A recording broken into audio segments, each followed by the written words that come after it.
हे फेल्लास, आप लोगों का स्वागत है एक और मज़ेदार मसालेदार नई वीडियो में। तो आज हम लोग बात करने वाले हैं उन चीज़ों की जिन चीज़ों को एक मनुष्य अपनी ज़िंदगी में एक ना एक बार तो उपयोग करता ही है।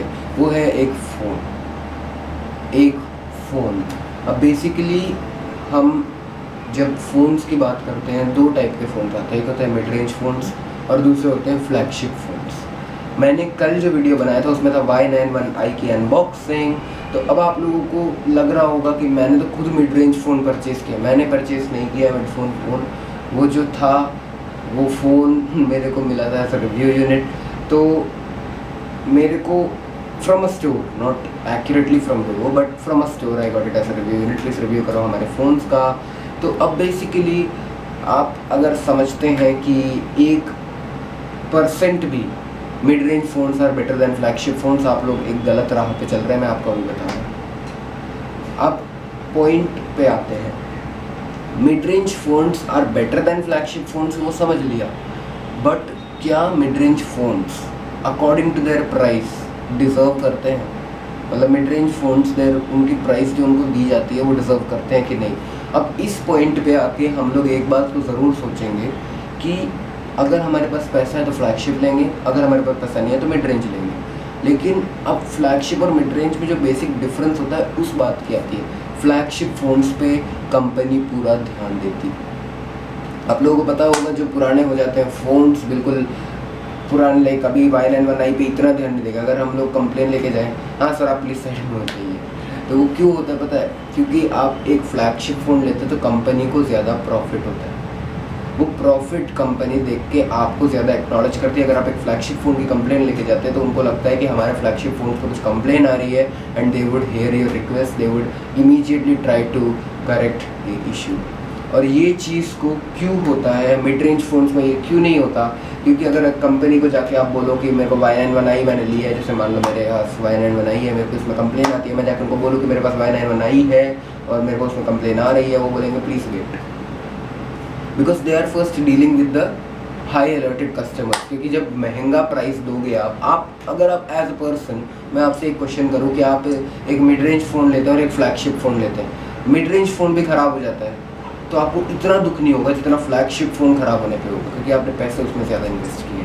तो जो कस्टमर्स ज़्यादा फ्लैगशिप फ़ोन्स ले वो कस्टमर्स बेसिकली ज़्यादा अंगार में घूम रहे होंगे, उनको गुस्सा ज़्यादा आ रहा होगा और उनसे डील करने में ही पूरा सर्विस सेंटर हिला हुआ होगा। और इस चीज़ को मैं आपको बताऊं क्योंकि अगर आप एक फ्लैगशिप फ़ोन लेते हैं that comes in the price of 60,000, 70,000, 74,000, 80,000, Samsung Galaxy fold, Samsung Z flip, Samsung S20, S10, S20 ultra, S20 pro, जो भी है, इतने सैमसंग के मैंने बता दिए। वीवो का नेक्स्ट हो गया, ओप्पो बहुत है, ओप्पो का नेक्स्ट, वीवो का नेक्स्ट, जो भी है, बेसिकली इतनी सारी कंपनीज। आप अगर एक क्वेश्चन पूछें कि रियलमी फ्लैगशिप्स क्यों नहीं निकालता, रियलमी फ्लैगशिप्स क्यों नहीं निकालता, गुड क्वेश्चन। रियलमी फ्लैगशिप्स क्यों नहीं निकालता? रियलमी अफोर्डेबल प्राइस में कस्टमर्स को खुश करना चाहता है या वो फ्लैगशिप निकालना नहीं चाहता क्योंकि उसको ज़्यादा खर्चा करना पड़ेगा? Realme in a company, as an a company, वो एक बिल्कुल लेटेस्ट नई आई हुई कंपनी है, तो उसको अभी थोड़ा अर्न करना पड़ेगा, मार्केट वैल्यू और डिमांड बढ़नी पड़ेगी उसकी, तब जाके वो फ्लैगशिप शुरू करेगा। सैमसंग ने भी सबसे पहले ऐसे फ़ोन्स निकालना शुरू किया था। तो बेसिकली अगर अभी आप देखिए सैमसंग के फ़ोन्स और इन फ़ोन्स को ज़्यादा ध्यान से देखें, ऑब्वियसली अभी के फ़ोन्स बेटर है। तो सैमसंग को भी एट द अर्लीस्ट स्टेज उनको भी बहुत डेवलप करना पड़ा और एट द एंड वो डेवलप इतने हो गए कि वो फ्लैगशिप्स निकालने के कैपेबल हो गए और लोग उनके फ्लैगशिप्स लेने भी लग गए। तो बेसिकली आप लोगों को इतना ज़्यादा डिमांडिंग नहीं होना। बहुत लोग ऐसे होते हैं जाके नहीं, हमारा पहले काम करना है, अगर हम लोग आए हैं तो हमारा काम करना है, कस्टमर भगवान है, इस चीज़ का फ़ायदा उठाते हुए वो लोग कहते हैं पहले हमारा काम करो, बाकी का काम बाद में होगा। आप एक बात सुन लीजिए, समझ जाइए कि बेसिकली हर बंदे का एक इमोशनल अटैचमेंट होता है अपने फ़ोन के साथ। अगर वो ख़राब हो जाता है तो एक इशू उस बंदे के लिए इस दिमाग में बैठ जाता है, नहीं मेरा फ़ोन ख़राब है। अब बेसिकली अगर आपके हाथ में एक फ्लैगशिप फ़ोन है और एक बंदे के हाथ में एक ऑर्डिनरी मिड रेंज फ़ोन है, मान लीजिए आप मेरे सामने एक S20 अल्ट्रा ले आते हैं और मेरे पास एक वीवो Y91i है, अब दोनों चलते हैं सर्विस सेंटर, किसको ज़्यादा प्रायोरिटी मिलेगी, आप लोग खुद देख लेना। तो ऐसा इसलिए होता है क्योंकि फ्लैगशिप फ़ोन्स में रेट ज़्यादा होता है, आप लोग ज़्यादा पैसा देके परचेज़ करते हैं, तो आप लोगों को ज़्यादा एक्सेप्टेंसी मिलती है फ्रॉम सर्विस सेंटर्स।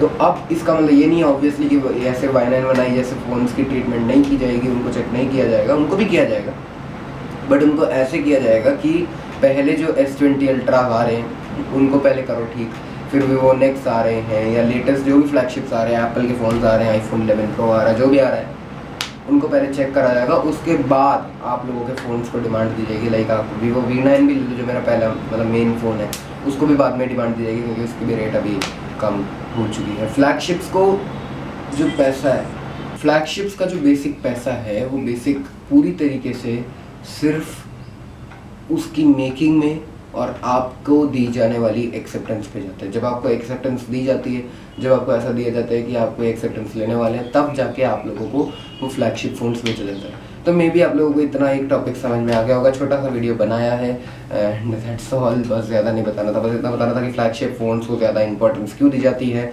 और क्यों ऑर्डिनरी फ़ोन्स फ्लैगशिप फ़ोन्स के मतलब बैकफुट रह जाते हैं, उन लोग उनको ज़्यादा इंपॉर्टेंस नहीं दी जाती है इन टू द सोसाइटी।